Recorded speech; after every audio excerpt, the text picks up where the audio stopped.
Welcome to the first episode of the Word podcast. This is basically just a discussion type podcast. We're going to be talking and discussing everything that is going on currently.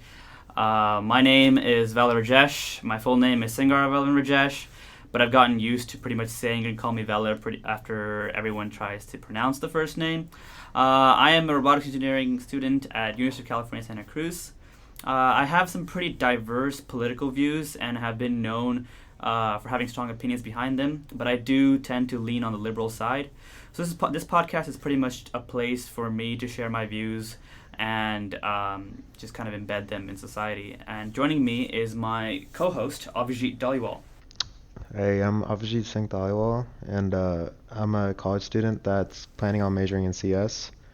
I'm a pretty avid runner, and I used to play field hockey for the national team for a couple years. And I live in California too, but my views are pretty opposite of what most Californians are. Okay, that's pretty nice. Let's just start out with what went down yesterday. Kind of the explosive Baltimore Ravens and the unstoppable Lamar Jackson and his offense just became the second team to defeat the San Francisco 49ers. And I'm just going to give a disclaimer that I've been a Niners fan since 5th grade, so my views might be a bit biased on this issue, but I'm going to stay as unbiased as possible. The Niners defense held Lamar Jackson to just 3 points in all the second half, and those 3 points came to be the ultimate free kick that ended up being the difference. But I still feel like we performed really well, where Lamar Jackson put up 40 plus against the Rams, the Bengals, the Texans, and was pretty close with the Pats. So I feel like our defense holding Lamar Jackson to just almost 0 points, evidently, in the second half, is just a step towards the right direction. And there were harsh conditions to play in. The rain, it was pouring rain, and it was at their home. And the refs, there were some debatable calls also, but I feel like overall our offense stepped up, our defense stepped up, especially Jimmy stepped up. I think under pressure he was able to handle a lot of things better. The coaching staff kind of told him, whatever you do, don't take a sack. There were multiple instances where he made last-minute plays that kept the drive going instead of just taking a sack. But yeah, keep in mind that we're still the first seed in the NFC, and this might end up being the Super Bowl matchup later on. What do you think, Avi? Yeah, I think it definitely could be a Super Bowl preview, and it really felt like a playoff game because of how high tensions were and how hard everybody was playing. But I feel like considering how well the Niners played, it really wasn't that big of a loss. And their only 2 losses this season have been from field goals, and it's been like late, either overtime or like end of fourth quarter losses. So I just really think that as a team they played really well, but there were small mistakes Yeah, that I feel like led talking to about the them small losing. mistakes is that we try. Oh, entire season we've always tried to run out the clock. We've tried to hold the ball as much time as we can, but that ended up being kind of the not helping in our favor when the Baltimore Ravens did the same thing to us, because I'm pretty sure if we had gotten at least 2 minutes in the end of the game, we could have had one of our Jimmy G could have led our drives and ended up being the difference. But I mean, football is all about time management, so I think we played really well, but I just wish we had a better time management. But as you said, it's only one field goal. And we've lost to. I still feel like we need to work on our defensive line against mobile quarterbacks, because Nick Bosa was baited almost every single time to go for the running back instead of tackling Lamar Jackson. And that same thing happened with the mobile quarterback and Russell Wilson in the Seahawks game. So I definitely think that if we somehow figure out a way to combat modal out of the pocket quarterbacks and mobile quarterbacks, then we might just have a chance at getting the Super Bowl. I think with the time management thing is that the Niners defense has been like, I think they're coming into the game with like the first ranked pass defense, so they're pretty they're pretty consistent in that, and they're also used to not having that much time on the field. So I think with the Niners offense just trying to run out the clock, they're just trying to give their defense a rest That's since true. they've been on the field for so long. And I think that was what they were trying to do, but it ended up hurting them because they had to use timeouts multiple times to stop delay game penalties. And if they had those That's timeouts true. later, it might have been a game changer. Uh, but yeah, I guess we can talk about like that's what happened yesterday.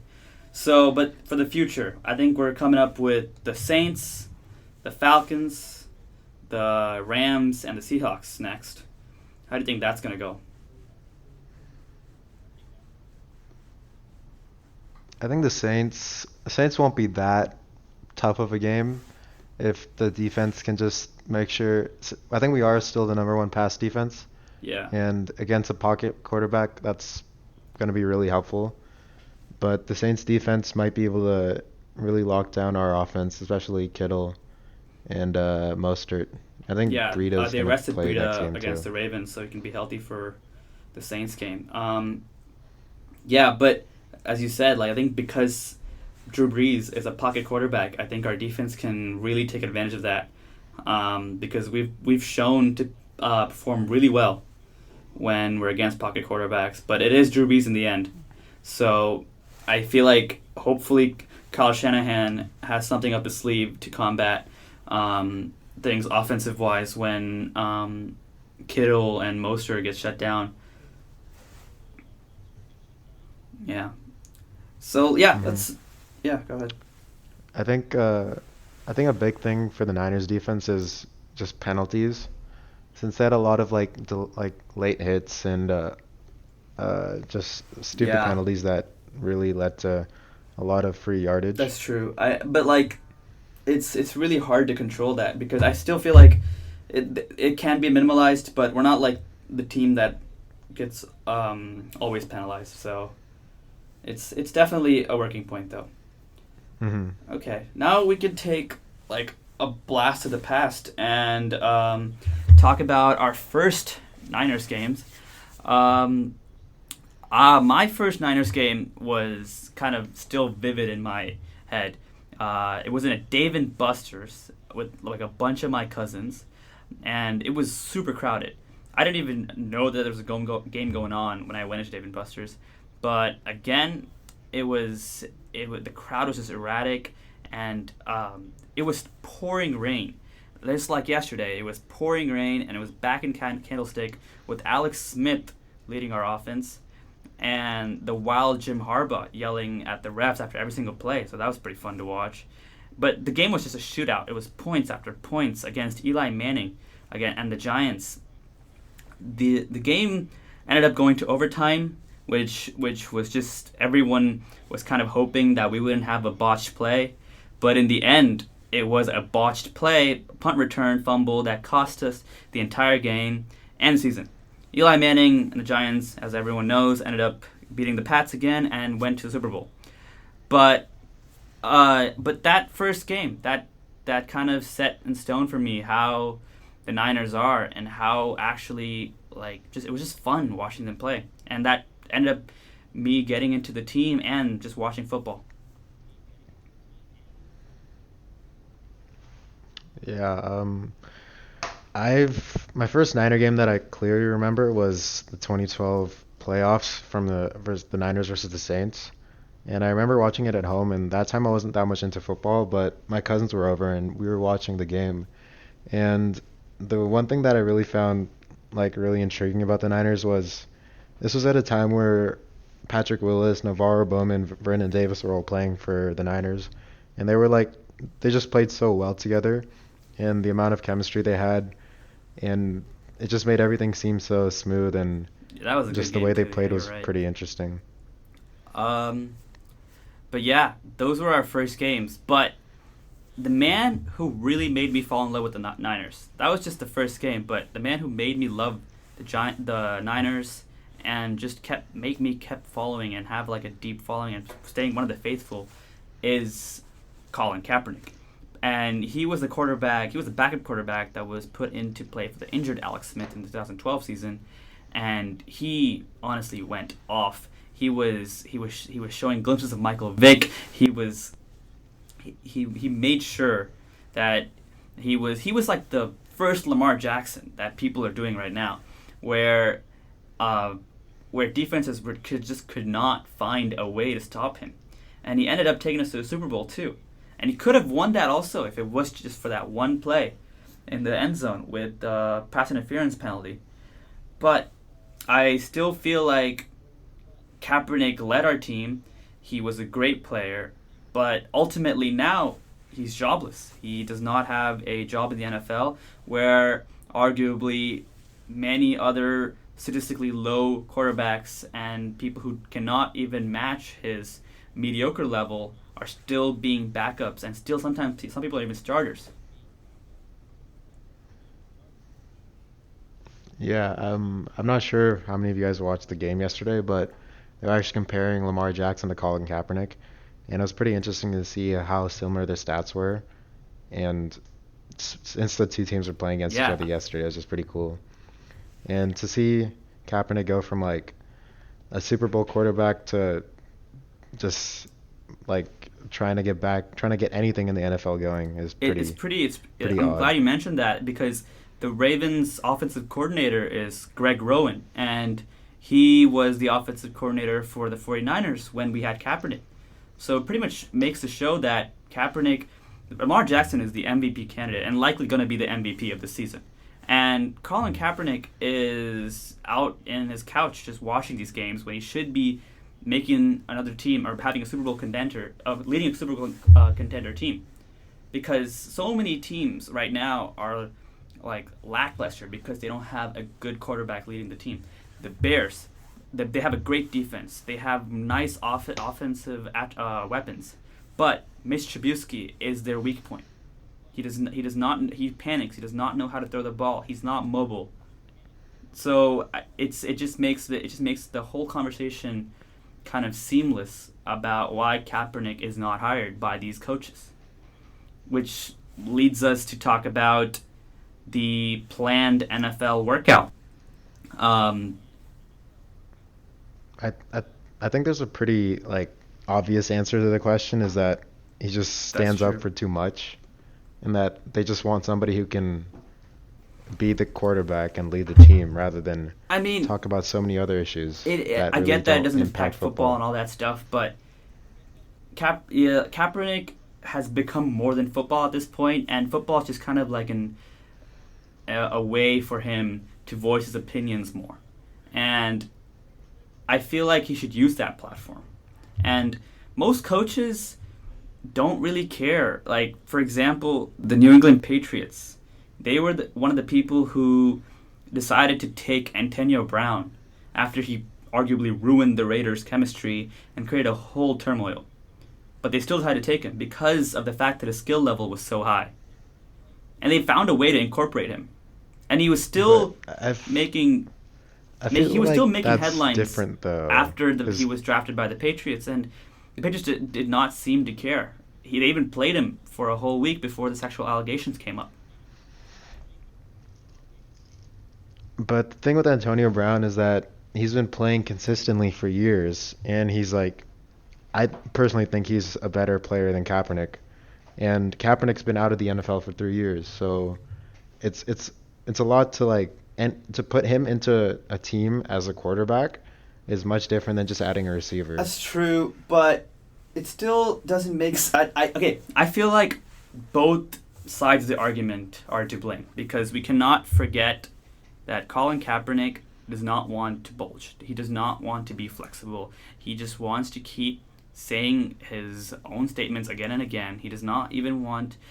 He can use if he for example, let's talk about the workout. Okay, let's if any for those people who don't know, the NFL issued a workout a couple of weeks ago to Colin Kaepernick, and this is the first time that a single individual player has been offered a workout for many teams to attend by the NFL. And this workout was told, I think, 6 days in advance, and it was supposed to be held on Saturday at a Atlanta training facility. 24 teams committed to coming.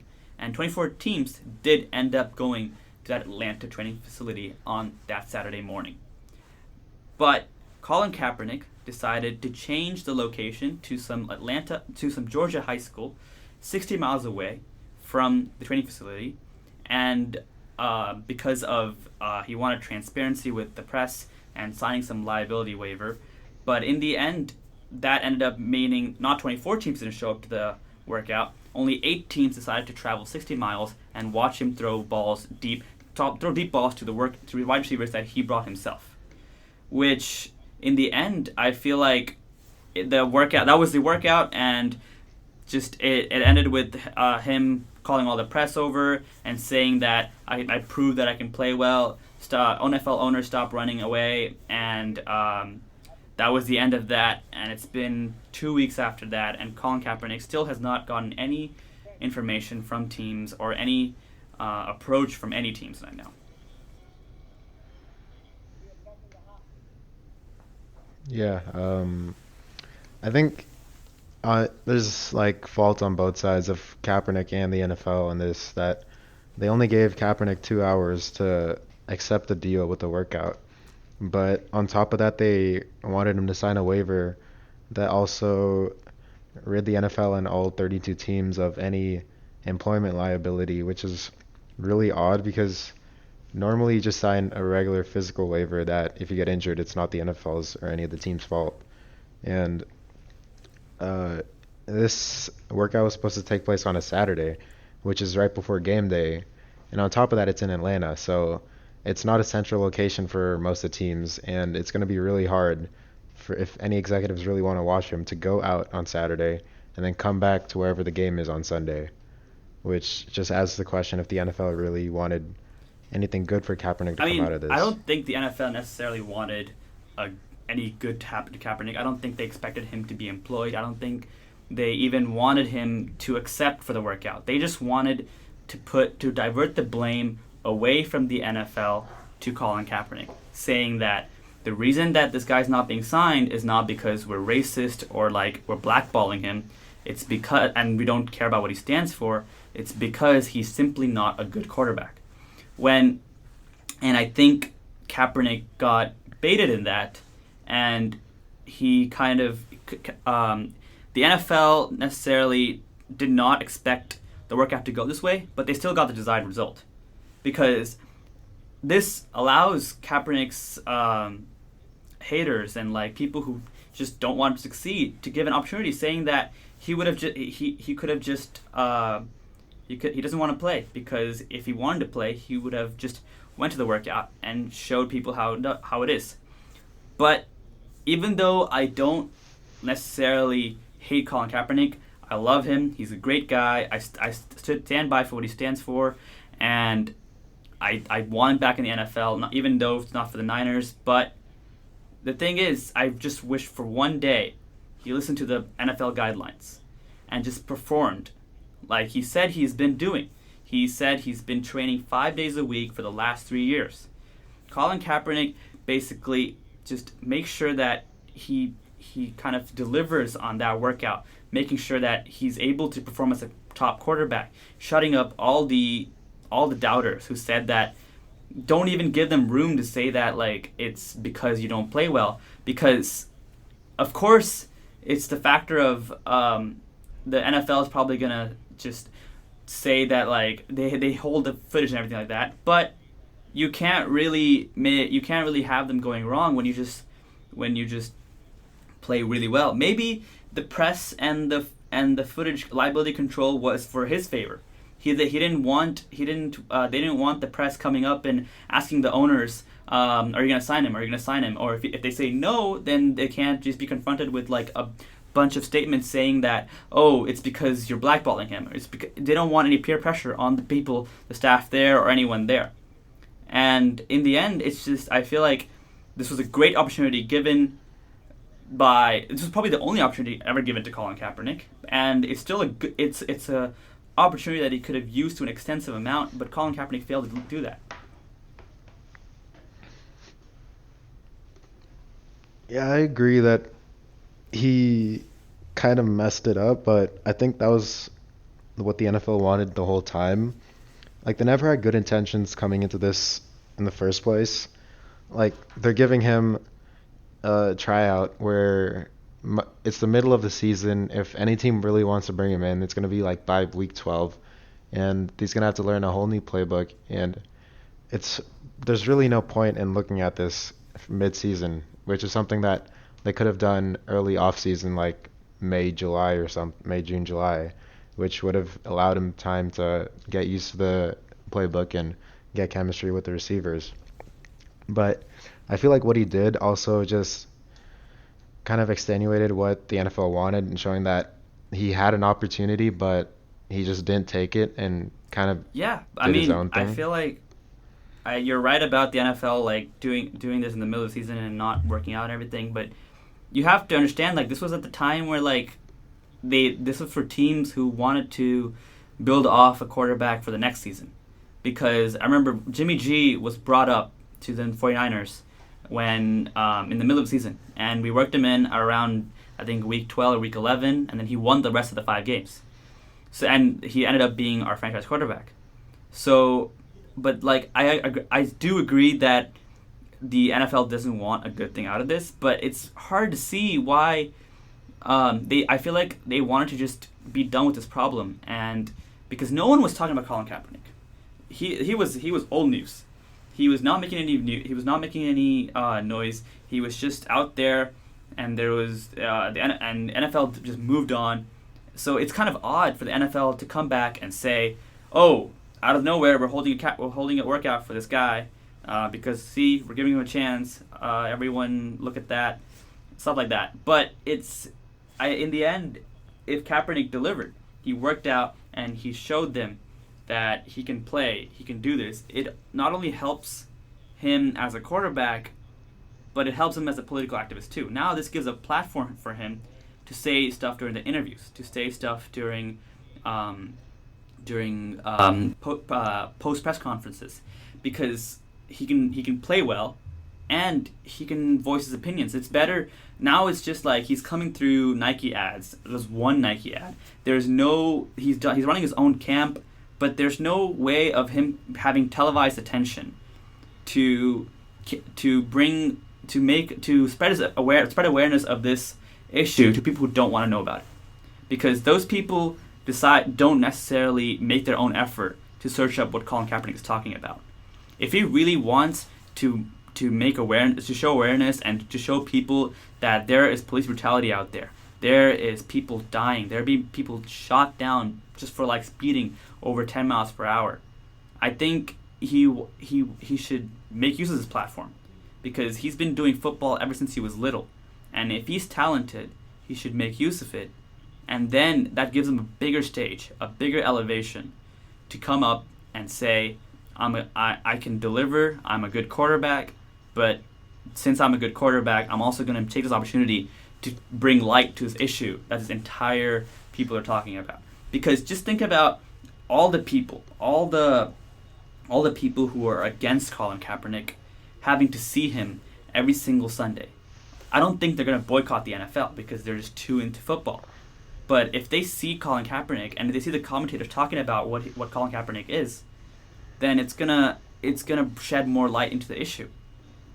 But that's why I feel like Colin Kaepernick botched this opportunity, because now people can make this about money. If you think about this from a monetary perspective, Colin Kaepernick is an unemployed free agent. He's not employed by anyone, but he has $100 million contract with Nike for the Just Do It campaign, and he has tons of money coming in from the boot camps and just jersey sales, and now that begs to the question, like, he's doing pretty well for a quarterback who's unemployed and is a free agent, but like, does that necessarily mean that he wants to come back to the NFL then? Why can't he just stay back and do stuff from here? Which I hope it isn't true, but this puts an argument on the table for people who doubt Kaepernick, who to just say this it's just purely money. He's a sellout. He's going to do this.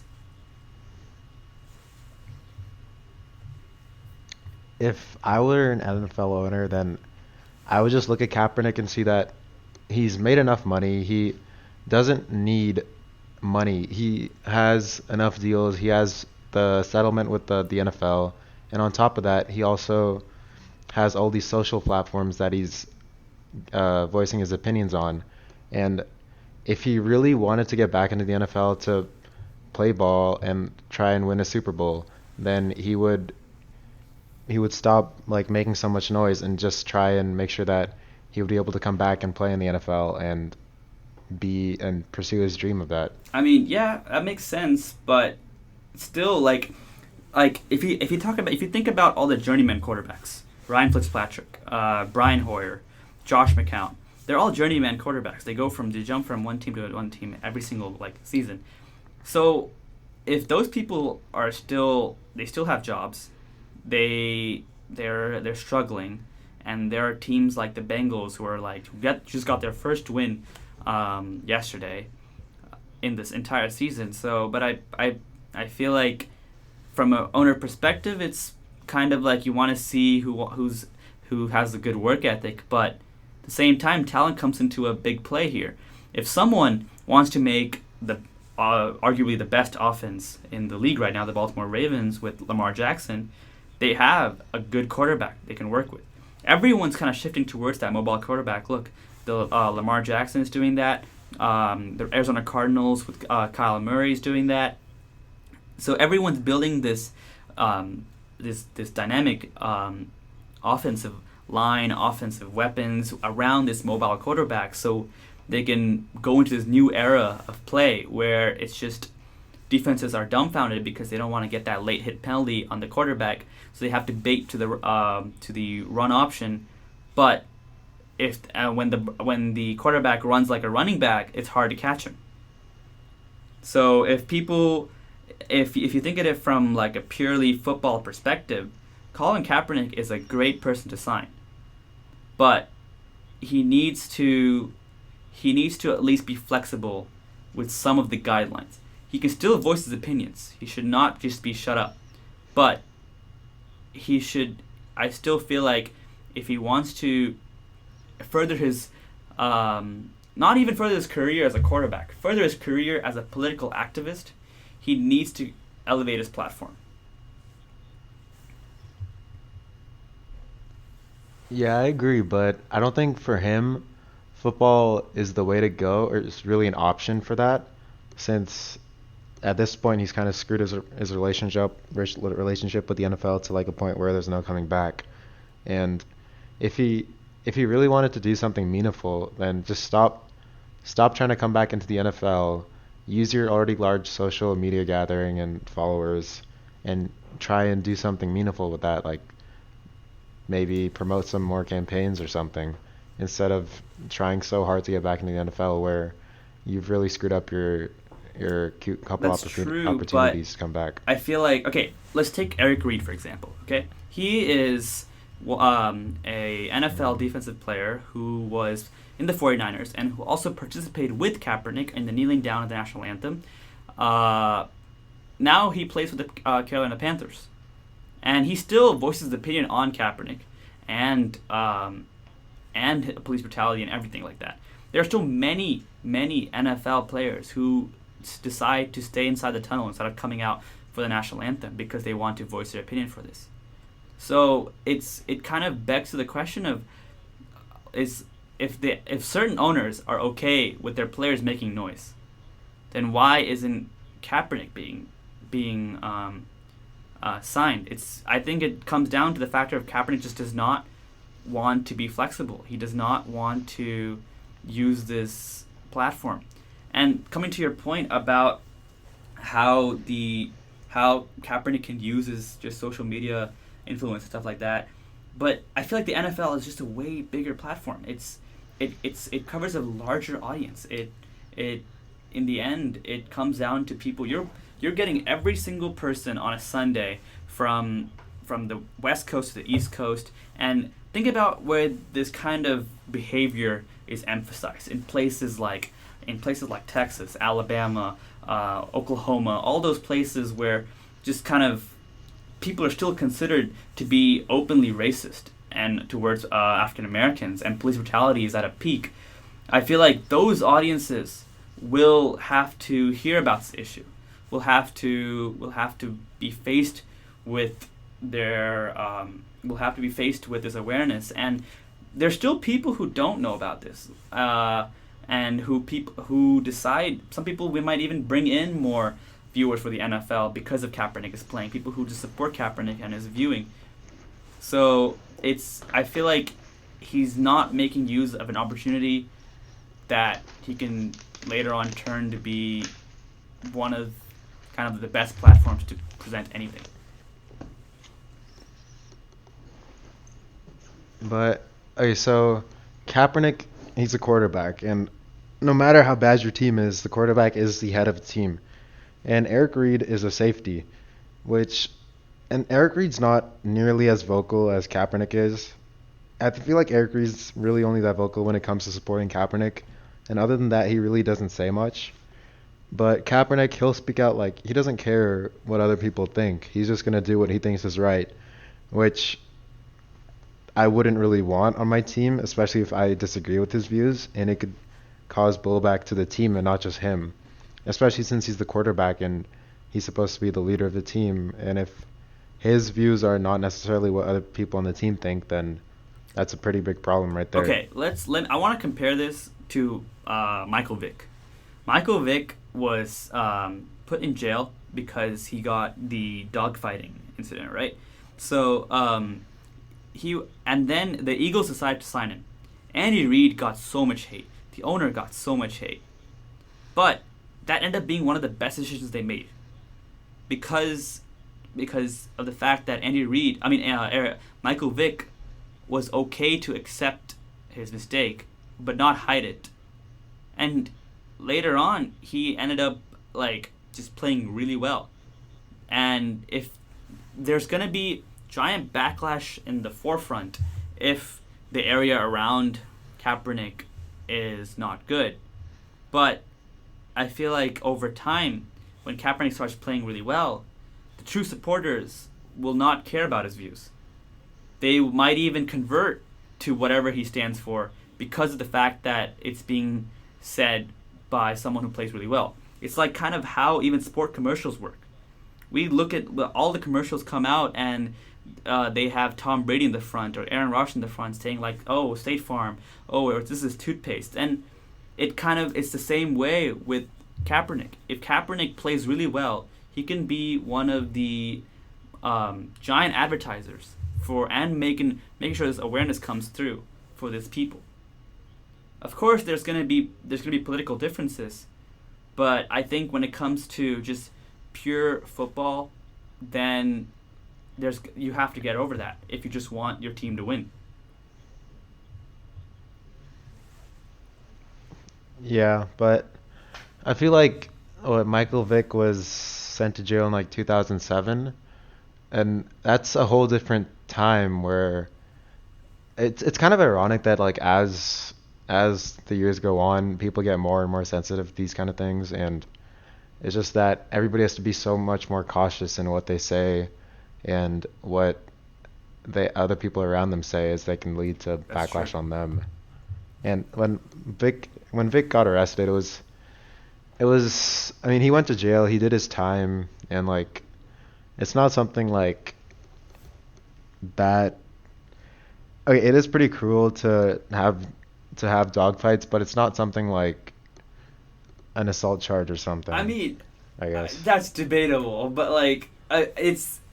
I would definitely it's. I get what you're trying to say, but it's. I definitely still. Okay, that's a different topic. That like basically, it's still definitely cruel, but I still feel like if Michael Vick was able to make a comeback to the NFL, Kaepernick should be able to too. But that requires flexibility and cooperation from Kaepernick's side too. I don't mean just sell out to the NFL and just silent and cover tape over your mouth and don't talk at all.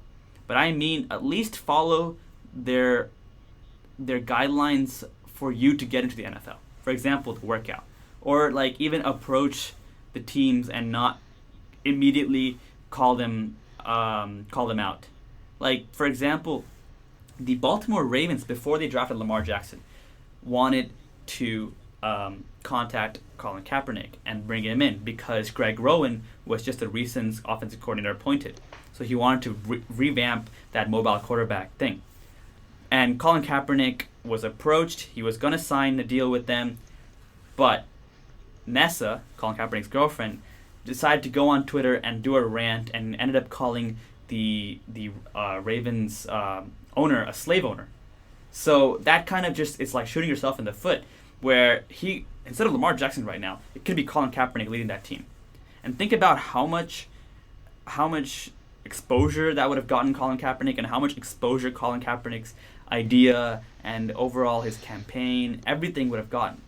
Because everyone would be talking about it. The MVP candidate also stands and believes behind this issue. Think about if Tom Brady came out and was like, we need to talk about police brutality, or even let's not go to old news. Even Lamar Jackson comes out and it's like, we need to talk about police brutality.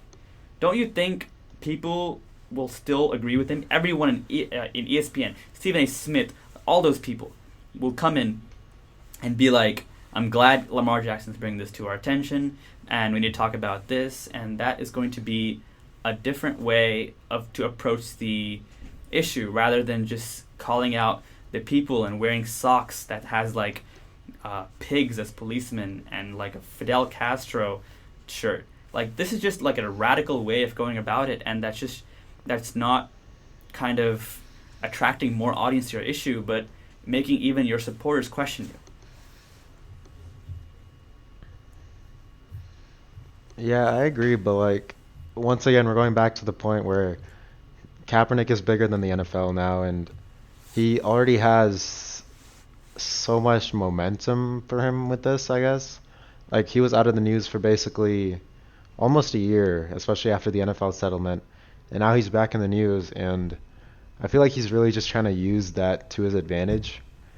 But he should really stop focusing on the NFL and just realize that he's become bigger than that, and if he's worried about money, he's already made enough, especially with the Nike deal, that he can basically just voice his opinions and just not play in the NFL. It comes down to back to the factor of Colin Kaepernick has nothing more than football for a stage, because if he wants to get more stuff, he can only make more adverts, he can only make more campaigns, but he cannot. I don't think he's given a single speech, a single public to a public audience, or a single kind of. He hasn't even done like many interviews. It's very hard to catch him outside of any special thing held by the NFL. So I think he really wants that platform back, but he also wants to push the NFL scapegoat as much as possible.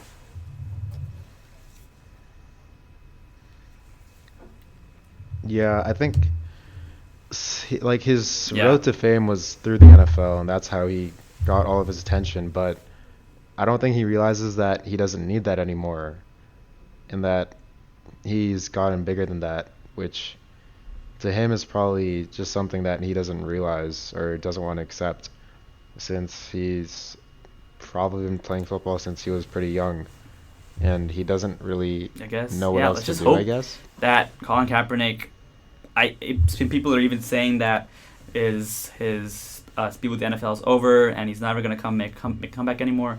But let's hope that Colin Kaepernick still doesn't give up, and neither do some owners, and he lands a job, because that is definitely what I want to see. I guess now that's enough about Colin Kaepernick. We can just end off with talking about just what's next for the 49ers, which with actions of, I think, Breida's coming back and Samuel's coming back. So I think it's gonna be pretty good for the Saints, and it's gonna be a pretty good matchup. I think before we do that, I think we should just talk about all the other games that happened yesterday. I think one game that was pretty interesting was the Texans versus Patriots. You could see the frustration on Brady's face visibly, and he could get nothing going, especially since the Texans just really locked down Edelman and White, and Brady really had I nothing think, else to yeah, do. overall, this season has just been, like, tremendously good because I think there's a lot of people out there who, like, it's very hard to even notice, like, really good teams. For example, the Bills, they're 9-3, and most people don't even know that, like, they're doing really well, and they're, like, only second in the AFC North because the Patriots are number one. And it really goes to show that I think this season is just overall a complete kind of one of the probably the hardest seasons to play in and one of the most competitive to play in because if you look at if you just look at the 49ers right now and the Seahawks are 10-2 and the 49ers are also 10-2. But we're still number 1 in the division. But the problem is it's probably going to come if we win the rest and the Seahawks win the rest. It's going to come down to Week 17 when we play them away at their home field in CenturyLink Field. And that game is probably going to decide between the first seed in the NFC or the 5th seed in the NFC, which is really crazy to think about. Yeah, I think that game's gonna be pretty tough for us, especially since it's an away game at CenturyLink, which is notoriously hard. But I feel like a lot of people think that like Niners are not a team that you beat twice, especially since a lot of our the reason why we've been winning a lot of games is just through reviewing footage and just going through the opposing team's offense and just picking it apart.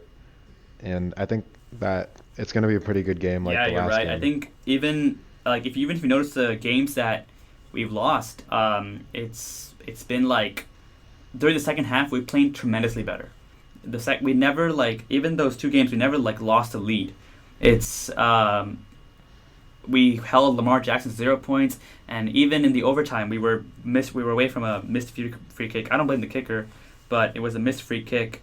Um, but yeah, it was. I think it our defense kind of adjusts to whatever offense is playing, and it just gets better over time. So hopefully we can beat the Seahawks again and not give them an excuse to say anything about us. Yeah. Yeah, I think looking at the Seahawks schedule, they have a pretty easy That's rest of the true. season compared to us. I mean, But I I think think the only 49ers our can pull only it off. hard game is the Saints because the Rams and the Falcons are decent teams, but I think the 49ers can pull off a win. But yeah, hopefully we can beat the Saints and then in the end beat the Seahawks. All right. Yep. And then maybe we'll have Ravens Yes, versus it'll Niners in be the the Super Bowl. repeat of back when Colin Kaepernick was playing. Okay, I guess we can end that episode right there. Thanks everyone for tuning in. We have much more to come tomorrow. We're probably going to be discussing a lot more controversial topics later on. Stay tuned for some really good stuff. We'll catch you next time with the Word Podcast.